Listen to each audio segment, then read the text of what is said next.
Bien, merci Emmanuel de cette invitation qui est une occasion de plus pour moi de m'interroger et d'essayer de partager avec vous un certain nombre de questions. Parmi les défis politiques et sociétaux dont vous m'avez bien dit qu'ils étaient le thème de la soirée, je voudrais d'abord aborder le défi international.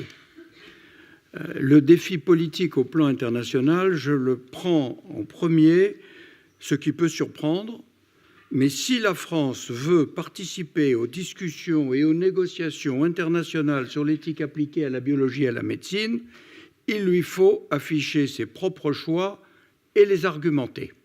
Et je l'ai découvert en 1993, en préparant le rapport des lois de bioéthique, lorsque la Commission de Bruxelles voulait introduire le sang et ses dérivés dans les termes économiques du marché, alors que la France affirmait tout au contraire la gratuité du sang, de ses dérivés, de tout ou partie du corps humain.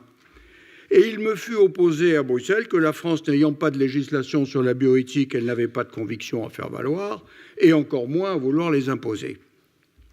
J'ai alors analysé la situation de nos principaux voisins que je suis allé rencontrer. La Grande-Bretagne affiche son pragmatisme, sa conception utilitariste de l'éthique. La baronesse Warnock, qui était en charge du sujet, m'a tout de suite dit « Vous savez, pour nous, il ne faut pas toucher à l'embryon. » J'étais content. Elle me dit « Mais l'embryon commence au 14e jour, parce qu'avant, c'est un pré-embryon dont on fait exactement ce qu'on veut. » J'ai compris que le pragmatisme britannique n'irait peut-être pas complètement chez nous. Je suis allé en Allemagne, j'ai trouvé une Allemagne très restrictive, demeurant hantée par le passé de la médecine nazie et ses expériences sur l'homme, et redoutant d'être accusée de recommencer en autorisant telle ou telle technique. Alors je suis allé en Espagne, à l'inverse, elle se déclare très permissive et désireuse de profiter de toutes ses libertés après les longues années contraignantes du franquisme.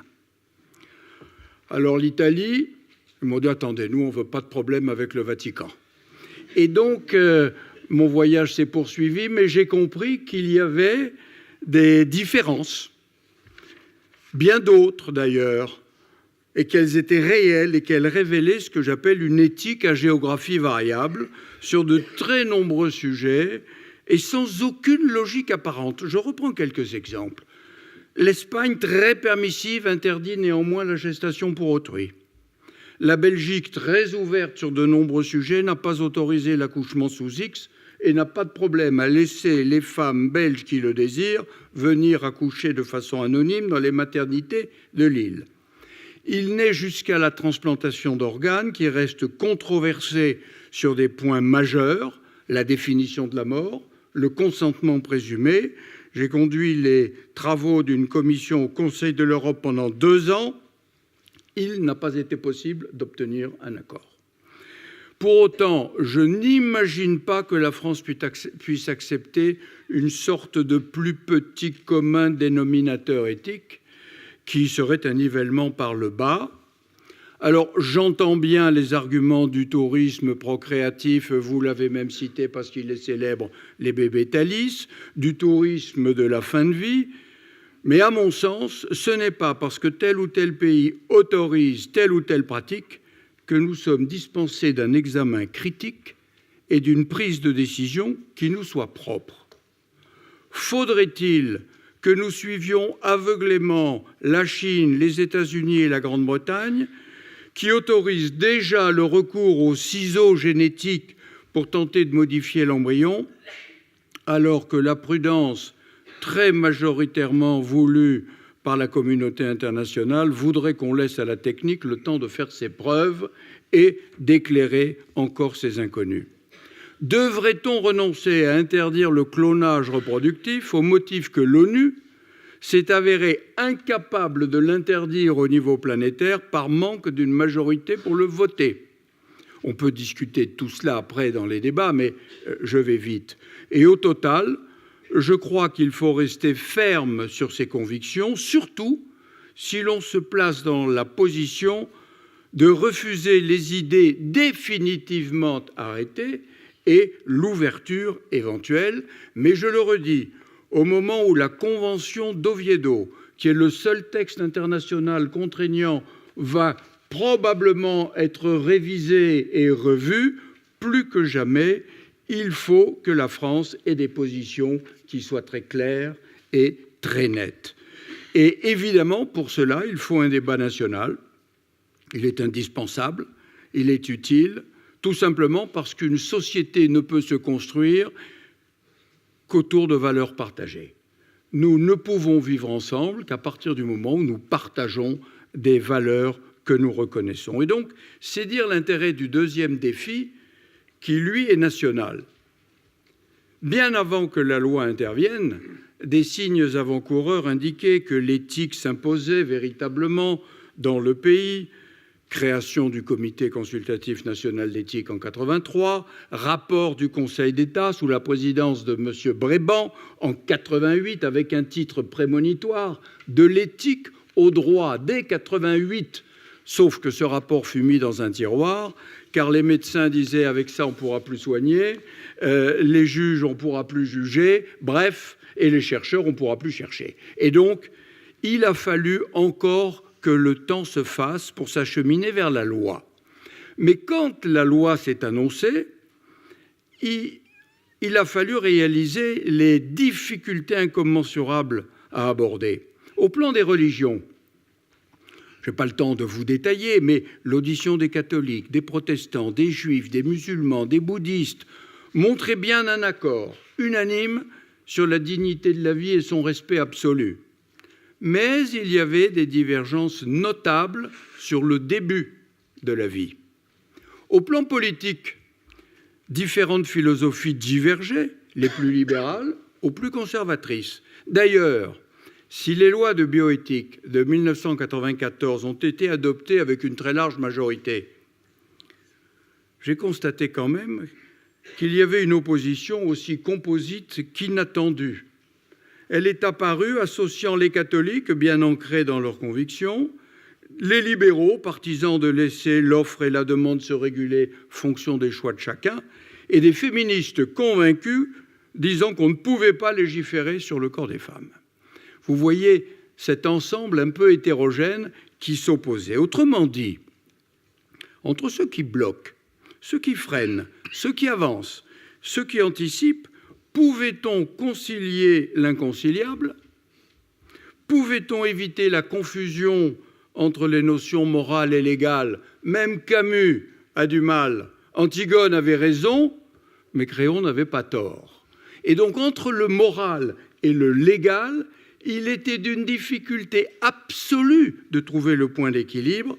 Et d'autre part, pouvait-on respecter les convictions personnelles et trouver un improbable compromis? Or, cette démarche était indispensable, et d'autant plus indispensable que le monde changeait très vite et que les sujets abordés touchaient à des points sensibles de l'organisation de notre société. Et donc, je voudrais très rapidement en aborder deux. On ne peut pas échapper à l'interrogation de savoir si la vie est un don ou un dû, si l'enfant demeure un sujet de droit ou s'il devient un objet auquel on aurait droit. Alors, ça peut choquer, je dis volontairement objet, car on ne peut jamais prétendre avoir droit à quelqu'un, mais seulement à quelque chose. C'est le fond de la question qui est posée par l'extension de la procréation médicalement assistée à des indications non plus médicales, mais sociétales. Dans cette hypothèse, il ne s'agirait plus de pallier l'infertilité pathologique des couples, mais de permettre à toute femme seule ou en couple avec une autre femme d'avoir un ou plusieurs enfants. Je suis très surpris par la façon d'aborder le sujet au travers du seul désir de ces femmes. Bien sûr que ce désir est éminemment compréhensible et respectable. Bien sûr qu'elles peuvent aimer un enfant comme toutes les autres. Mais est-ce que c'est la bonne approche? Je n'en suis pas sûr. Bien sûr qu'elles peuvent aimer un enfant, qu'elles peuvent l'élever. D'ailleurs, elles peuvent prétendre à l'adoption. Mais dans cette affaire, personne ne s'exprime au nom de l'enfant, qui demeure le grand absent du débat, alors qu'il devrait en être le centre du fait. Il s'agit bien de lui donner la vie. Et personne ne se prononce jamais sur l'évolution de la personnalité et de la psychologie de ces enfants, nés sans père, ni père social, ni père biologique, ni même père symbolique dans une histoire familiale. Alors, je le reconnais, il est très difficile de répondre formellement à cette question à partir d'arguments scientifiques. Le recul est insuffisant. Les études qui existent sur le sujet, et nous y travaillons depuis un moment à l'Académie de médecine, sont parfois discutables et contradictoires. Mais en revanche, d'expérience, nous savons que certains enfants nés dans des couples infertiles après insémination avec sperme de donneur anonyme s'engagent, dès qu'ils le peuvent, dans une recherche parfois obsessionnelle de leur père biologique. J'en ai rencontré en préparant les lois de bioéthique en 1994, en la révisant en 2004, et je peux même dire que cette question constitue une souffrance qui les taraude. Bien que confiés très tôt à des parents adoptifs, bien qu'ils les aiment et qu'ils ne souhaitent pas s'en détacher, les enfants nés sous X de mères anonymes ont la même préoccupation bien souvent et cherchent à toute force à retrouver leur mère biologique. Il y a donc, à mon sens, suffisamment d'inconnus pour demeurer réservé sur ces indications sociétales au regard de l'avenir d'un enfant dans une société où le modèle qui reste et restera largement majoritaire est celui de la reproduction sexuée entre hommes et femmes. En outre, mais c'est presque secondaire, le principe de l'anonymat des donneurs ne pourra pas être conservé très longtemps du fait aujourd'hui de l'accès aux données génétiques avec Internet et les données de masse. Et enfin, naturellement, sur la pénurie de gamètes, car un couple infertile hétérosexuel aujourd'hui attend entre 1 et 2 ans. Je voudrais juste dire un petit mot, sans parler de la gestation pour autrui, qui, à mon avis, sera abordée, mais ne devrait pas, je le souhaite, être votée. Je voudrais juste, le généticien que je suis ne peut pas s'empêcher de terminer en vous posant des questions pour vous troubler. Est-ce que la qualité d'une personne dépend de la qualité de ses gènes ? Ah. Qui peut vraiment imaginer qu'une personne porteuse d'un gène pathologique, de la myopathie, de la chorée de Huntington, de la mucoviscidose ou d'autres, aurait une qualité humaine moindre que celui qui serait indemne de toute pathologie génétique ? Stephen Hawking, Toulouse-Lautrec, Petrucciani et d'autres avaient-ils, du fait de leur handicap, une qualité humaine moindre ? Or, c'est tout le paradoxe du diagnostic prénatal, qui cherche à déceler le gène anormal pour, le plus souvent, supprimer celui qui en est porteur. C'est une des questions qui m'a poursuivi toute ma vie et à laquelle je n'ai pas trouvé de solution satisfaisante. J'ai accompagné ces couples parce qu'ils étaient dans la souffrance, mais ce que j'attends, y compris du pouvoir actuel, c'est des efforts considérables pour progresser dans le traitement des maladies génétiques, car il vaut mieux évidemment soigner que supprimer. J'ai 1 minute pour conclure, ce qui est très vite. On aurait pu discuter encore maintenant, naturellement, de la médecine prédictive. Est-ce que nous allons porter nos cartes génétiques tout au long de notre vie, interrogés par les banquiers, par ceux qui embauchent, par ceux qui assurent? Y aurait-il une double peine ? Vous avez un gène pathologique, donc vous paierez votre police d'assurance plus cher. Comment va-t-on faire alors que désormais tout cela est rendu parfaitement public, ou presque? On aurait pu aussi aborder, peut-être ça viendra dans la discussion, les progrès des neurosciences, avec les implants cérébraux, la stimulation possible. On le fait sur les troubles obsessionnels compulsifs, on le fait dans la maladie de Parkinson. On commence à soulever les questions d'implanter des implants de mettre des implants pour les délinquants sexuels récidivants, en disant on ne peut pas les contrôler. Ça serait évidemment, après la camisole physique la camisole chimique, on aurait la camisole électronique.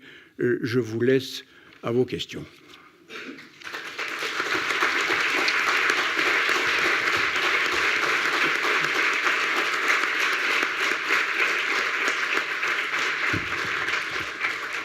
Merci à Jean-François Mattei. Alors, un certain nombre de ces observations critiques et de ces constats justifierait déjà du débat. Donc il y aura du débat tout à l'heure, mais soyez attentifs à ce qu'on a cherché avec l'équipe de l'espace éthique, à ce que les premiers débats, donc là c'est le second débat, installent plutôt les questions.